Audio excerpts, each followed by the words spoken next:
ഈ വീട്ടിൽ നിൽക്കാൻ അവസരം തേടിയുള്ള അവസാന ശ്രമമായിരുന്നു. പക്ഷേ അതിനും എനിക്ക് ഉത്തരം കിട്ടിയില്ല. ആരെന്തു പറഞ്ഞാലും ഞങ്ങൾക്ക് ഇന്ദ്രേട്ടൻ ഞങ്ങളുടെ സ്വന്തം ഏട്ടൻ തന്നെയാ. ജനിച്ച നാള് മുതൽ ഇന്ന് വരെ ഞങ്ങൾ അങ്ങനെയാ വിശ്വസിച്ചിരിക്കുന്നത്. അതിനി അവസാനം വരെ ഒരു മാറ്റം ഉണ്ടാവാൻ പോകുന്നില്ല. അതെ ഇന്ദ്രേട്ടാ, ഈ ജനനവും മരണമൊന്നും നമ്മുടെ ആരുടെ നിയന്ത്രണത്തിലുള്ള കാര്യമൊന്നുമില്ലല്ലോ. പിന്നെ ഇനി പഴയതൊക്കെ അന്വേഷിച്ചെടുക്കുന്നതിൽ എന്താ കാര്യം? ഇത്രയും കാലം നമ്മളൊക്കെ എന്ത് വിശ്വസിച്ചാണോ ജീവിച്ചത്, അതുപോലെ തന്നെ ഇനിയുള്ള കാലവും കഴിഞ്ഞാൽ പോരെ? മനസ്സിലെ സ്നേഹവും അടുപ്പമല്ലേ വലുത്? വെറുതെ പറയുന്ന ബന്ധങ്ങൾക്ക് എന്ത് വിലയുള്ളത്?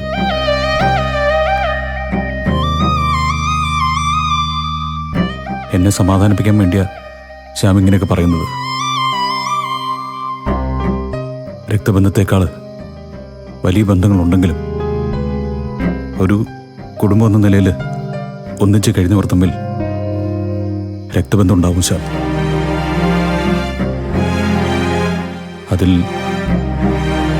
ഞങ്ങളുടെ അച്ഛനെങ്കിലും ഒന്നാണെങ്കിൽ ഇനി എനിക്കിവിടെ നിൽക്കാൻ പറ്റൂ.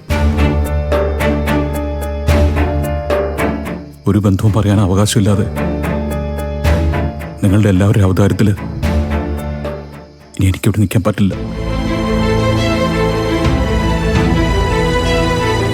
ഇന്ദ്രേട്ടൻ ഇങ്ങനെയൊന്നും പറയരുത്. പ്രസവിച്ച അമ്മയെക്കാളും ജന്മം നൽകിയ അച്ഛനേക്കാളും ഒക്കെ വലുത് ഞങ്ങൾക്ക് ഇന്ദ്രേട്ടന്. ഒരു ചേട്ടനായിട്ടല്ല, അച്ഛനായിട്ടാണ് ഞങ്ങളെ വളർത്തിയത്. ഞങ്ങൾക്ക് വേണ്ടതെല്ലാം തന്നത്. ഞങ്ങൾക്ക് വേണ്ടി കഷ്ടപ്പെടുന്നത് കണ്ടിട്ട് തന്നെയാ ഞങ്ങളൊക്കെ വളർന്നത്. ഏട്ടനില്ലായിരുന്നെങ്കിൽ ഞങ്ങളുടെ അവസ്ഥ എന്താകുമായിരുന്നെന്ന് പോലും ഞങ്ങൾക്കറിയില്ല. എന്നിട്ടിപ്പോ പെട്ടെന്നൊരു ദിവസം ഇന്ദ്രേട്ടൻ ആരും അല്ലാന്ന് പറഞ്ഞു. അതൊന്നും സമ്മതിക്കാൻ ഞങ്ങൾക്ക് പറ്റില്ല.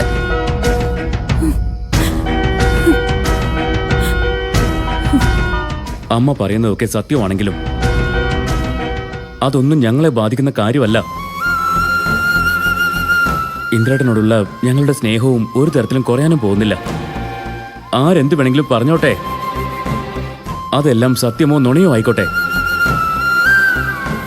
എന്തായാലും ഇവിടെ ഒരു മാറ്റം ഉണ്ടാവാൻ പോകുന്നില്ല. ഇന്ദ്രേട്ടൻ എന്നും ഞങ്ങളുടെ ഏട്ടൻ തന്നെയാ. നമ്മളെല്ലാം സഹോദരങ്ങൾ തന്നെയാ. അതൊന്നും ഇനി മാറാനും പോകുന്നില്ല. അതെ, ഇന്ദ്രേട്ടൻ ഇനി അമ്മയോടൊന്നും സംസാരിക്കാൻ പോകണ്ട. നമുക്കിനി പുതിയതായൊന്നും അറിയേണ്ട കാര്യമില്ല. ഇതുവരെ എങ്ങനെയായിരുന്നോ അതുപോലെ തന്നെ നമ്മൾ ഇനിയും ജീവിക്കും.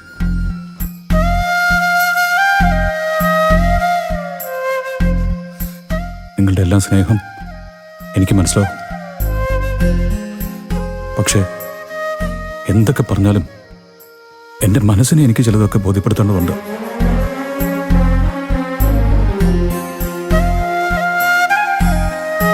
ഇത്രയും നാളും ജീവിച്ചതും വിശ്വസിച്ചതും എല്ലാം തെറ്റായിരുന്നെന്ന് പെട്ടെന്നൊരു ദിവസം അറിയുമ്പോൾ അതെങ്ങനെ മനസ്സിനെ പറഞ്ഞു പഠിപ്പിക്കണമെന്ന് എനിക്കിപ്പോഴും അറിയില്ല.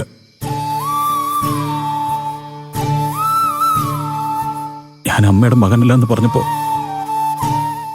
അവിടെ ഞാൻ തീർന്നു.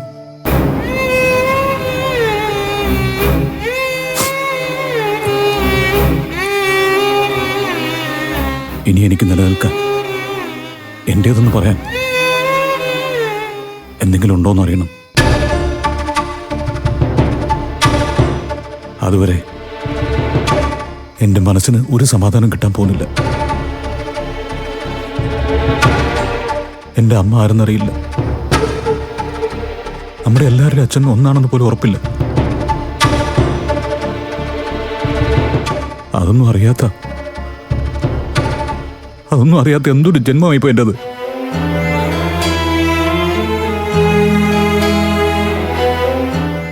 ഇതിനെല്ലാം എനിക്ക് എവിടെന്നെങ്കിലും ഒരു ഉത്തരം കിട്ടിയേ പറ്റൂ. അതുവരെ എൻ്റെ മനസ്സടങ്ങില്ല. ഒന്നിനും അവസാനം ഉണ്ടാവില്ല.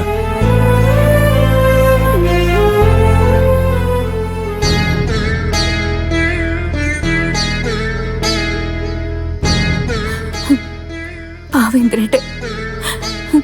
ഇന്ദ്രേട്ടൻ്റെ അവസ്ഥ കണ്ടിട്ട് എനിക്ക് സഹിക്കാൻ പറ്റുന്നില്ല.